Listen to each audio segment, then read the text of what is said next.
aussi à ceux qui nous écoutent sur Internet, et merci à Robert et à Eric de diffuser, et bienvenue à des amis de passage, notamment de l'ESAT sur l'Aise, l'autre vallée, avec qui nous sommes jumelés maintenant, administrativement.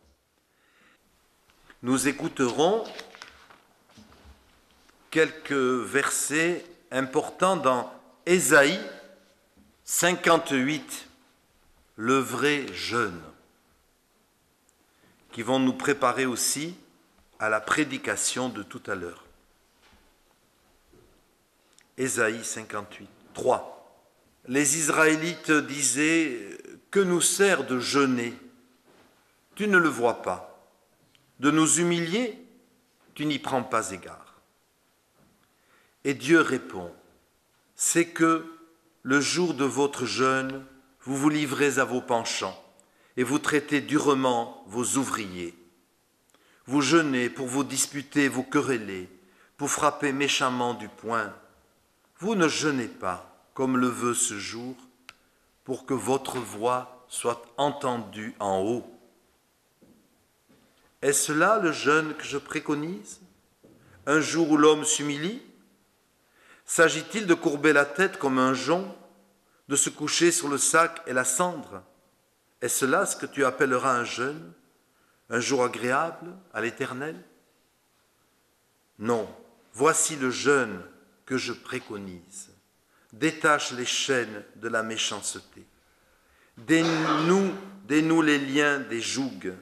Renvoie libres ceux que l'on opprime et que l'on rompe toute espèce de joug. Partage ton pain avec celui qui a faim et ramène à la maison les pauvres sans abri. Si tu vois un homme nu, couvre-le et ne te détourne pas de celui qui est ta propre chair. Alors, ta lumière poindra comme l'aurore et ta guérison germera promptement. Ta justice marchera devant toi et la gloire de l'Éternel sera ton arrière-garde.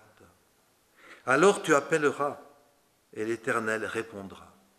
Tu crieras et il dira, me voici. Si tu éloignes du milieu de toi le joug, les gestes menaçants et les discours de rien du tout. Si tu offres à l'affamé ce que tu désires toi-même, si tu rassasies l'appétit de l'indigent, ta lumière se lèvera sur les ténèbres et ton obscurité sera comme le midi. L'Éternel te guidera constamment, il te rassasiera dans les lieux arides et redonnera de la vigueur à tes membres. Tu seras comme un jardin arrosé, comme un point d'eau dont les eaux ne déçoivent pas. Je lirai tout simplement l'évangile du jour, dans l'évangile selon saint Luc, chapitre 3, versets 7 à 14. Et donc bienvenue à vous qui êtes là et à ceux qui nous écoutent sur Internet. Je vous invite à la prière. Oui Seigneur, tiens notre lampe allumée, car la flamme est vraiment fragile certains jours. Notre foi elle-même parfois vacille. Nous sommes troublés, nous nous posons des questions, mais que ta parole vienne nous réconforter, nous interpeller, mais aussi nous réconforter, nous aider à agir et à trouver en toi le sens de nos vies.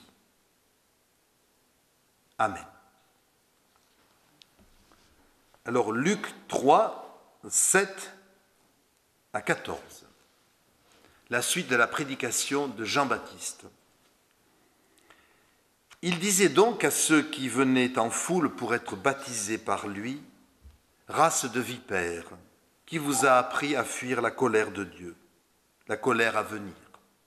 Produisez donc des fruits dignes de la repentance, et ne vous mettez pas à dire en vous-même, nous avons Abraham pour père, car je vous déclare que de ces pierres, Dieu peut susciter des enfants à Abraham.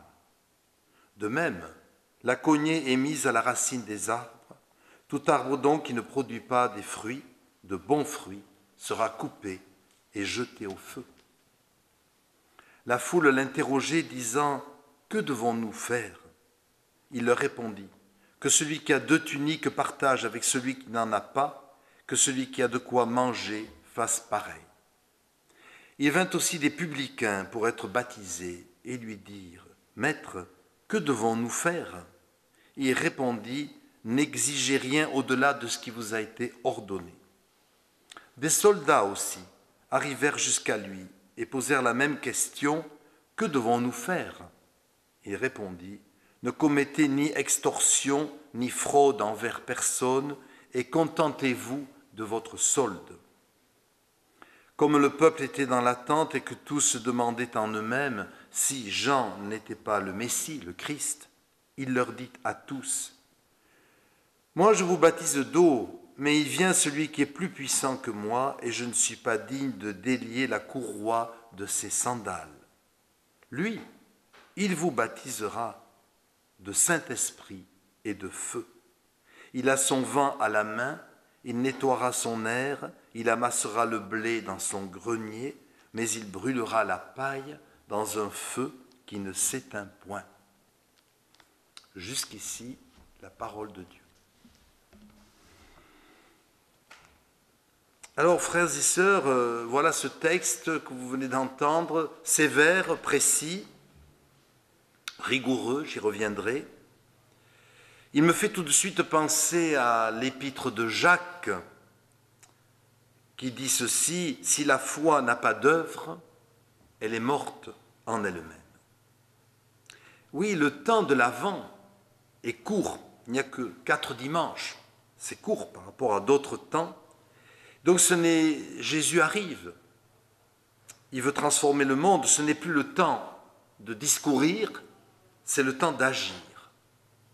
Voulons-nous écouter sincèrement les paroles de Jean-Baptiste et ainsi nous préparer à vivre un vrai Noël? Alors, vrai Noël, incontestablement, parmi ceux qui venaient se faire baptiser par Jean au bord du Jourdain, il y en a, je me garde bien de généraliser, mais qui venaient chercher du rite, un réconfort en quelque sorte à bon marché. Et tous n'étaient donc pas sincères. D'où la question que Jean-Baptiste leur pose directement, qui vous a appris à fuir la colère de Dieu? Autrement dit, vous imaginez-vous qu'en venant ici, vous fuirez la colère de Dieu? Non. Et je l'ai dit, ces gens voulaient bien du rite, ils voulaient une sorte de viatique pour être sauvés, on dirait aujourd'hui de passe sanitaire spirituel pour être admis auprès de Dieu, mais ils ne voulaient pas payer le prix par un vrai changement, une vraie transformation qui coûte. D'où ces mots terribles que leur adresse le prophète, c'est un prophète, Jean-Baptiste, race de vipères, c'est terrible. Je le dis presque chaque année, quel prédicateur oserait traiter ses paroissiens, en tout cas pas moi, de race de vipères? Il faut l'autorité du Seigneur, il faut que ça vienne de Dieu, évidemment. Mais Jean-Baptiste a cette autorité. Alors qu'est-ce qu'il entend par ce mot, vipère? Eh bien, il me semble que selon l'Écriture, le mot vipère, le mot serpent, traduit plutôt la fourberie, la duplicité, le fait, la non-sincérité. Vouloir tromper, c'est bien ce que le serpent a fait au désert, pas au désert, pardon, au jardin d'Éden, en trompant Adam et Ève, eh bien, il les a trompés. Et donc la vipère, c'est la dissimulation, une certaine hypocrisie, ça vient vraiment du diable, dont Jésus dit qu'il est menteur et père du mensonge. Voilà la duplicité, le faux semblant que Jean-Baptiste dénonce. Et ce que Jean-Baptiste donc condamne, c'est que parmi certains, je dis bien encore certains qui viennent le voir, tout le monde n'est pas sincère. Et la sincérité, la droiture, l'honnêteté intellectuelle et spirituelle, qui suppose aussi d'ailleurs l'humilité, voilà bien des qualités chrétiennes essentielles. Alors, je l'ai souvent dit, c'était autrefois, paraît-il, la marque des protestants, de leur rigueur morale, qui a fait leur bonne réputation. Bon, autrefois. Aujourd'hui, puissions-nous, nous qui sommes là, ne jamais abandonner ces valeurs qui font partie, comme on dit aujourd'hui, de notre ADN, non seulement de protestants, mais de chrétiens, tout simplement.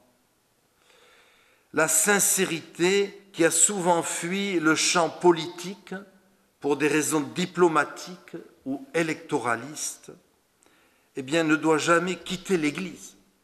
S'il y a vraiment un lieu où la sincérité, la vérité devrait être prêchée et vécue, c'est vraiment l'Église. Et la sincérité, oui, mais je répondrai en même temps, qu'est-ce que ça veut dire? Parce que vous savez, on peut faire du mal sincèrement, de bonne foi. Donc il est clair que la sincérité dont je parle doit être orientée, soutenue par la vérité biblique. Parce que être sincère, oui, ça ne suffit pas. On est bien d'accord, on est sincère par rapport aux valeurs de l'Écriture qui alimentent notre sincérité. Alors moi je parle de sincérité, Jean-Baptiste lui parle de repentance. Donc vous savez, ça veut dire faire demi-tour, changer d'attitude, changer de cœur. C'est vraiment le thème de l'Avent, comme celui du Carême, se dépouiller des œuvres des ténèbres pour accueillir la lumière du Messie.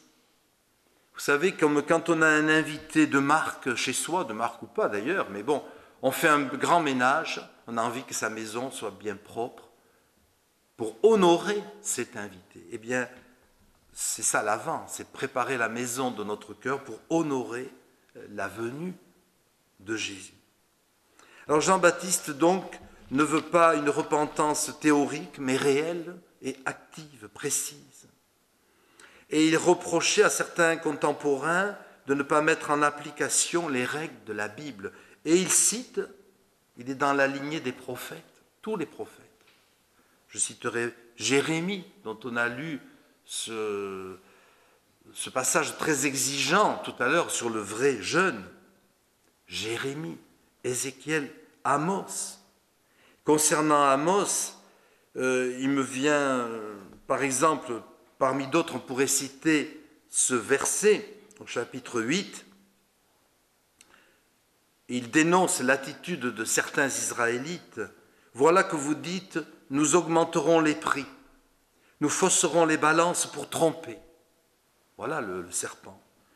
Nous achèterons les petites gens pour de l'argent, le pauvre pour une paire de sandales. C'est terrible. Hélas, ce passage d'Amos est toujours d'actualité. Il y a encore aujourd'hui des trafics, on apprend ça, c'est épouvantable, des trafics d'êtres humains, des gens qu'on veut marchandiser, des êtres humains. Est-ce qu'on se rend compte que ça existe encore aujourd'hui? Et d'où ces paroles d'Amos, vous pensez acheter le pauvre pour une paire de sandales. Donc ce que veut dire Jean-Baptiste, c'est qu'il ne faut plus de paroles, il faut des fruits. Produisez des fruits dignes de la repentance et ne vous réfugiez pas derrière Abraham. Et on pourrait dire, nous, derrière nos ancêtres, tout fût-il glorieux. Non, c'est des fruits qu'il faut. Or, les fruits, qu'est-ce que c'est? Bien, c'est sur un arbre des produits de la nature visibles, palpables et goûteux. Un fruit, on sait ce que c'est un fruit. Et Jean-Baptiste, il dit, on veut des fruits maintenant. On ne veut plus de paroles. Mais Jésus va dire la même chose. Il va être encore plus sévère. Gardez-vous, dit-il, des faux prophètes. Ils viennent à vous en vêtements de brebis, mais au-dedans, ce sont des loups ravisseurs. Vous les reconnaîtrez à leurs fruits. Cueille-t-on des raisins sur des épines ou des figues sur des chardons? Tout arbre donc qui ne porte pas de bons fruits, mais de mauvais, eh bien, sera jeté et brûlé au feu. Alors oui, Jésus fait la différence entre, voyez-vous, les vrais et les faux prophètes.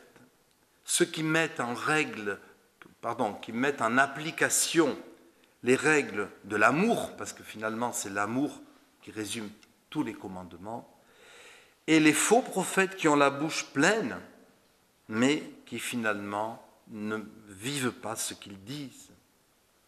Et on pourrait multiplier les exemples passés et présents sans juger personne d'ailleurs, mais enfin de ce qui nous paraît une non-sincérité de certains prophètes ou prédicateurs qui ne mettent pas eux-mêmes en application ce qu'ils prêchent aux autres.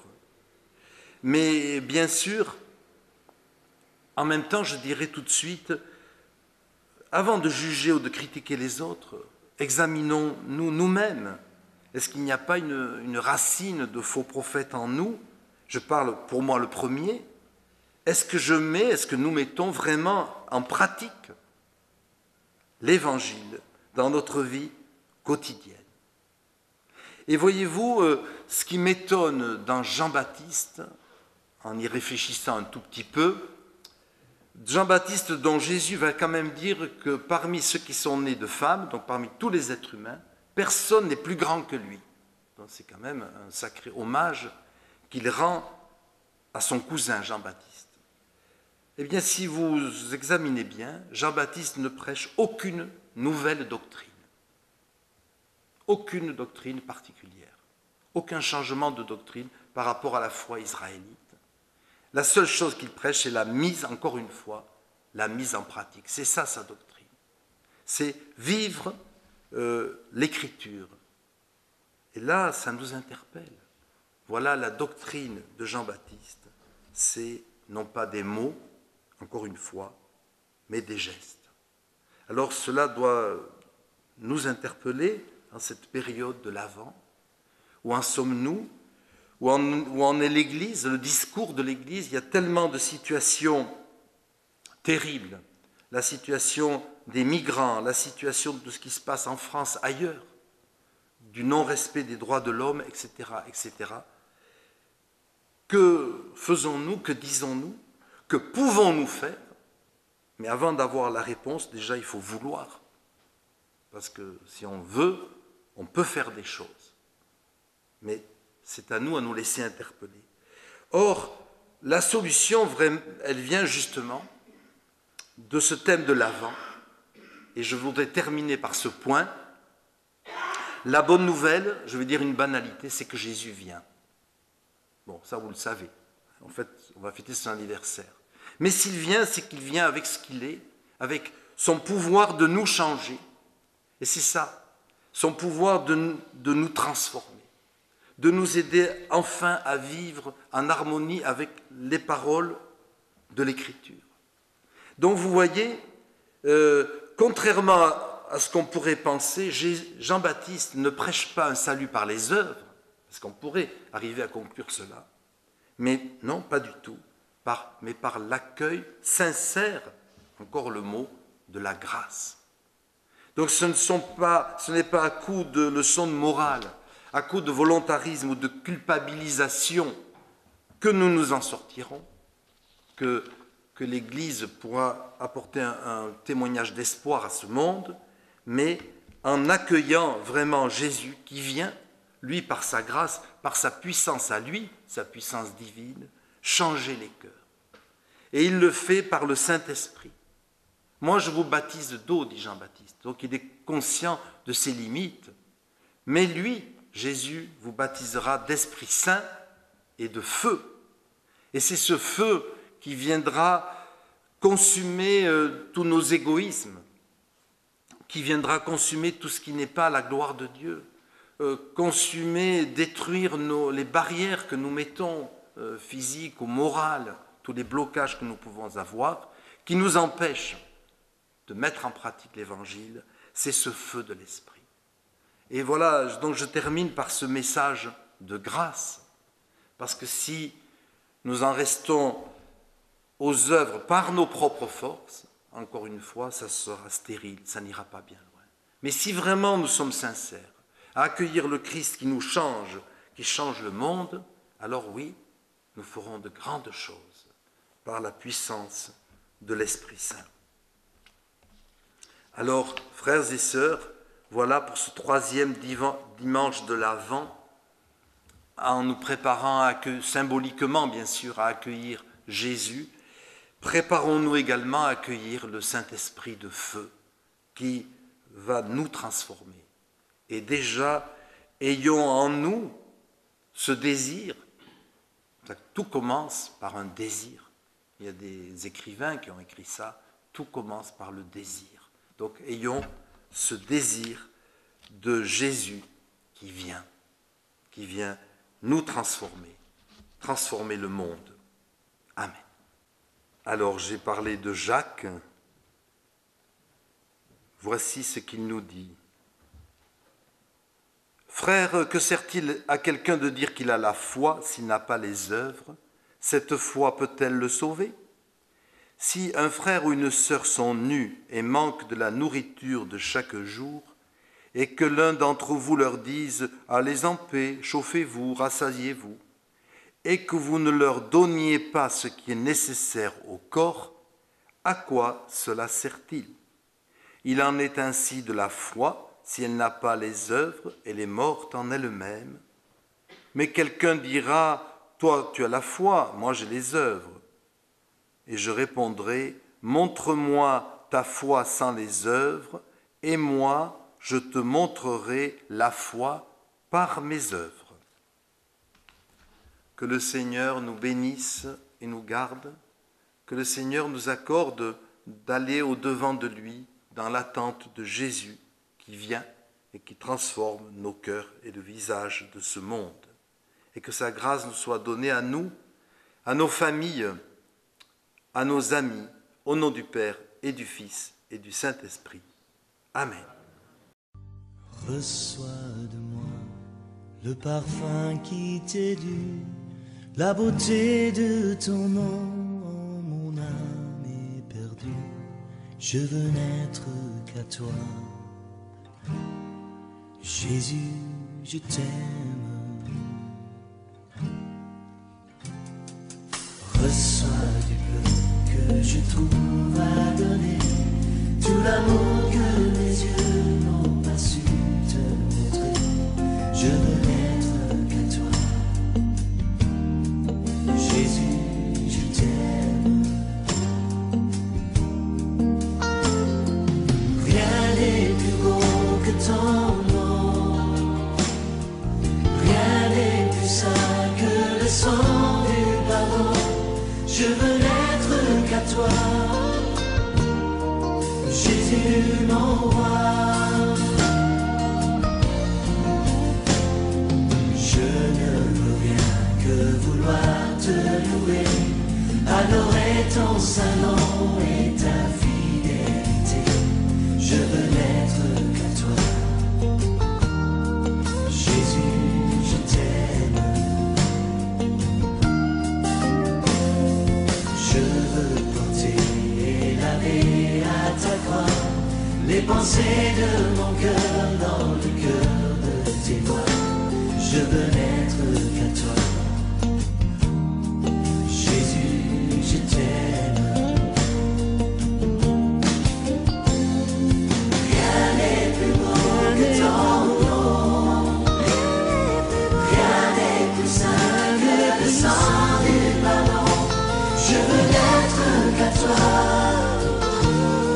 Jésus, mon roi.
veux puiser mon secours sur le chemin que ta vie a tracé.